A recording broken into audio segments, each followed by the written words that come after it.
बिस्मिल्लाहिर रहमानिर रहीम। अस्सलामु अलैकुम व रहमतुल्लाहि व बरकातुहू। सूरा फजर, रुकू 1, आयात 30, मक्की। দয়াময় মেহেরবান আল্লাহর নামে। তাকাও উষালগ্নে, ভাবো 10 রাতের বিষয়ে, চিন্তা করো বহু ও এক নিয়ে। দৃষ্টিপাত করো রাতের আধার যখন বিদায় নিতে শুরু করে। এই সব কিছু বিবেচনা করার পর সহজাত বিচার বুদ্ধি সম্পন্ন কোনো ব্যক্তির জন্য সত্যের সপক্ষে আর কোনো সাক্ষ্যের প্রয়োজন আছে কি? তুমি কি দেখনি তোমার প্রতিপালক সূর্য স্তম্ভের নির্মাতা আদ বংশের ইরাম গোত্রের কি পরিণতি করেছিলেন, যাদের সমতুল্য নির্মাতা এর আগে কোথাও সৃষ্টি করা হয়নি। আর সামুদ জাতির পরিণতিও কি হয়েছিল, যারা কোরা উপত্যকায় পাথর কেটে প্রাসাদ নির্মাণ করেছিল। আর বহু সেনা শিবিরের অধিপতি ফেরাউনের পরিণতি, ওরা সীমা লঙ্ঘন করেছিল, পৃথিবীতে অশান্তি ও বিপর্যয় সৃষ্টি করেছিল।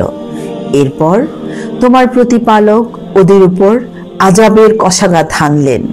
তোমার প্রতিপালক অবশ্যই সব দিকে দৃষ্টি রাখেন। আসলে মানুষের অবস্থা এই যে, তার প্রতিপালক যখন তাকে পরীক্ষা করার জন্য সম্মান ও প্রাচুর্য দান করেন, তখন সে বলে, আমার প্রতিপালক সঙ্গত কারণেই আমাকে সম্মানিত করেছেন।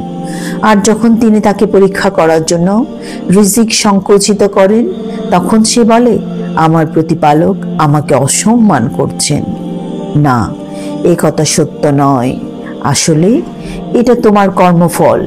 তোমরা এতিমের প্রতি সম্মানজনক আচরণ করো না, অভাবী অসহায়কে অন্নদানে পরস্পরকে উৎসাহিত করো না, অন্যের উত্তরাধিকারের সম্পদে নিজেরা আত্মসাৎ করো। আর ধন সম্পত্তির প্রতি তোমাদের আকর্ষণ আসক্তিতে পরিণত হয়েছে। আসলে এই আচরণ সঙ্গত নয়।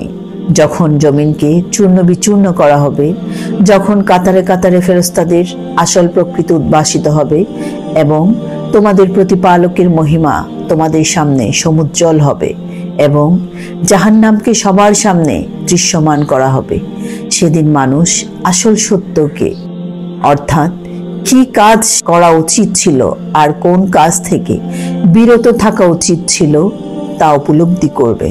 কিন্তু তখন তার উপলব্ধি কোনো কাজে আসবে না।